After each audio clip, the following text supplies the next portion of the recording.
19 ડિસેમ્બરે દેશ અને દુનિયામાં હાહાકાર મચવા જઈ રહ્યો છે, કારણ કે જેફરી એપ્સ્ટીનની ફાઇલોમાં શું હટાવ્યું છે, શું છુપાવ્યું છે, બધું જ જણાવવું પડશે.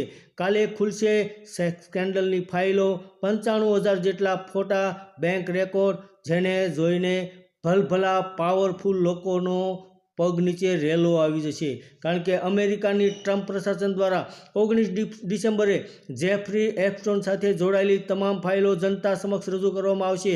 આ ફાઇલોમાં હજારો પાનાના દસ્તાવેજો, 95,000 જેટલી તસવીરો અને બેંક રેકોર્ડ ઉપરાંત અનેક પ્રભાવશાળી હસ્તીઓ, એટલે કે મોટા રાજકીય નેતાઓ, દેશ અને વિદેશના મોટા ઉદ્યોગપતિઓના નામ બહાર આવી શકે તેવી પણ સંભાવના છે.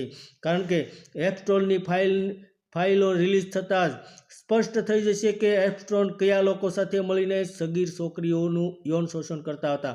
આ બધું કેવી રીતે ચાલતું હતું? તો લોકો લાંબા સમયથી એપ્સ્ટીનની આલીશાન જિંદગી, સગીર છોકરીઓના યૌન શોષણ, તસવીરોના આરોપો અને અમેરિકી રાષ્ટ્રપતિ ડોનાલ્ડ ટ્રમ્પ, પૂર્વ રાષ્ટ્રપતિ બિલ ક્લિન્ટન, પ્રખ્યાત હસ્તીઓ અને વિદેશી નેતાઓ સાથેના તેના સંબંધોને લઈને જાણવા માટે દેશ અને દુનિયાના લોકો ઉત્સુક થઈ રહ્યા છે. કારણ કે જેફરી એપ્સ્ટીનનું ફાઇલનું નામ પડતા જ ટ્રમ્પ જેવા મોટા રાજકીય નેતાઓના છક્કા છૂટી જાય છે. 19 ડિસેમ્બરે જાહેર થનારી આ ફાઇલમાં ભારતના કયા મોટા નેતાનું નામ ખુલશે તે પણ હાલમાં એક ચોંકાવનારો પ્રશ્ન ઊભો થાય છે. તો એપ્સ્ટીનની ફાઇલ પરથી 19 ડિસેમ્બરે પડદો ઉંચકવા જઈ રહ્યો છે, જેના પર સમગ્ર મીડિયાની નજર ટકેલી છે.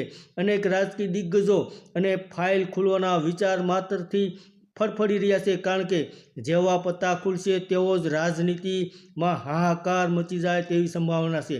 આ ચર્ચા એક એવી વ્યક્તિની ફાઇલની છે જેનું સમગ્ર જીવન વિવાદોથી ભરેલું છે.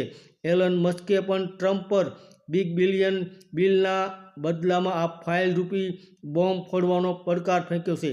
તો હાલમાં જેફરી એપ્સ્ટીનની ફાઇલ 19 ડિસેમ્બરે ખુલવાની છે, આજે જ ખુલવાની છે, જેને જોઈને હાલમાં ભારત દેશ અને વિદેશના રાજકીય નેતાઓ અને મોટી હસ્તીઓ, એટલે કે મોટા ઉદ્યોગપતિઓ ફફડી રહ્યા છે.